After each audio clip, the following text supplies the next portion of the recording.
Jan, for people who don't know you, can you explain a little bit what Septentrio does and what your role is within the company? Yeah, my name is Jan van Hees. I'm Director of Business Development, Product Management and Marketing Communications at Septentrio. I've been around with the company for almost 20 years. Septentrio as a company itself exists exactly 20 years this year. We spun off from IMEC in 2000 to develop and commercialize high precision satellite navigation receivers. So GPS, Galileo, and similar.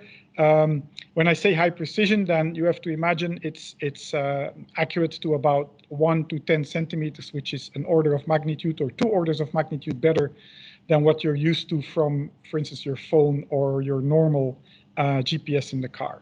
What I found interesting is that you said we first have to overcome the economic effect, the short-term effect of the corona crisis. And for autonomous driving, it seems to me that the big tech giants, the Googles, the Waymos, are in competition with the automotive industry. But of course, the automotive industry now is hit very hard by close to zero car sales and cost reduction. Yeah. But the tech giants, they are maybe not hit that much, maybe a little bit less advertising. So maybe the corona crisis will even put the tech giants in a more powerful position compared to the OEMs. What do you think?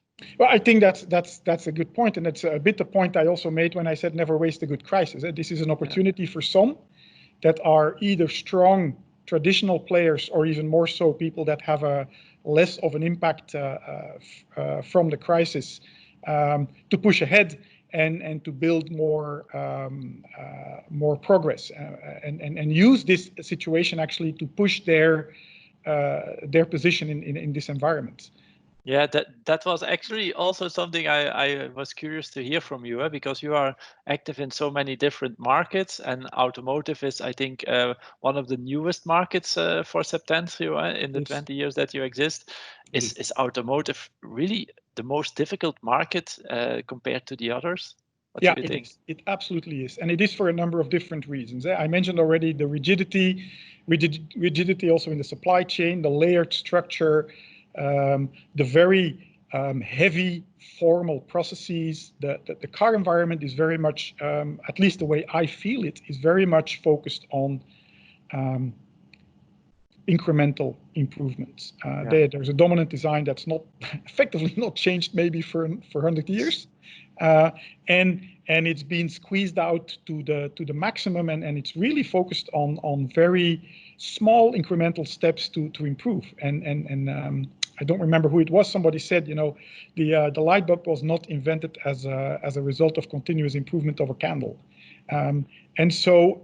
I'm not saying continuous improvement is irrelevant, because of course it is, but it is certainly a brake on innovation, and that makes it hard for people like us, newcomers with new technology, smaller companies, to fit in that very rigid environment. The other part, of course, is the established relationships. It's very hard for a smaller company to break into those relationships. And the third part is the continuous improvement is extremely focused on cost reduction, price reduction, low price, and very segmented in that sense. And the cost of the value versus the cost of the solution gets lost in the fractioning of the solution into the different little elements there. So it's a very hard market to get into, harder than any of the other markets that we are in. That being said, it's also a very exciting market. We all have cars. They're all in our driveways. We all use them every day. They're amazing feats of technology. To imagine what we do with cars, what they can do, how reliable they are, and so being part of that is very exciting. But it's a very, very hard job, and so it requires some naivety, I guess, to get in, and at the same time, the realism that you're running a marathon and not a sprint, and if you're not there for the long run, and you don't have, like Septentrio has, a large variety of businesses that allow you to continue step by step. If the only thing you do is trying to get into automotive, it's going to be very hard. And then the third element, I think, that I also mentioned, there are very many established relationships. So it's extremely important to work on the ecosystem, find partners. It's not something that you can easily just walk in as a loner and try to conquer that world.